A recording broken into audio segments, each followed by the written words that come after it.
Welcome to V sprinkle అంటే వినిలా sprinkle.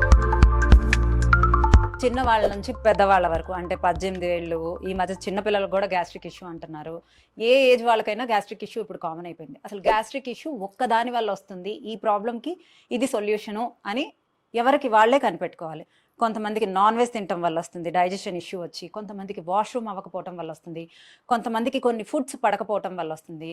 Brown rice హెల్దీయే, కొంతమందికి brown rice తిన్నా కూడా గ్యాస్ట్రిక్ ఇష్యూ వస్తుంది. సో హెల్దీవి తిన్నా, even though seeds and nuts తిన్నా కూడా చాలా మందికి గ్యాస్ట్రిక్ ఇష్యూ వస్తుంది. మీకు ఏది పడుతుంది, మీకు ఏది పడట్లేదు, మీకు స్పైసెస్ పడట్లేదా, స్పైసెస్ తిన్న రోజు గ్యాస్ట్రిక్ ఇష్యూ వస్తుందా, లేకపోతే అంటే కొంతమందికి పచ్చడి తిన్నా గ్యాస్ట్రిక్ ఇష్యూ వస్తుంది, అప్పుడు లోపల అల్సర్స్ ఉన్నాయేమో చెక్ చేయించుకోవాలి. సో డాక్టర్ని కన్సల్ట్ అయ్యి అసలు మీ గ్యాస్ట్రిక్ ఇష్యూ దేని వల్ల వస్తుంది అనేది మీకు మీరు అనలైజ్ చేసుకోవాలి. కొంతమందికి డైరీ ప్రోడక్ట్స్ తిన్నా కూడా గ్యాస్ట్రిక్ ఇష్యూ వస్తుంది, కొంతమందికి ఫుడ్కి గ్యాప్ ఎక్కువ ఇచ్చినా కూడా గ్యాస్ట్రిక్ ఇష్యూ వస్తుంది.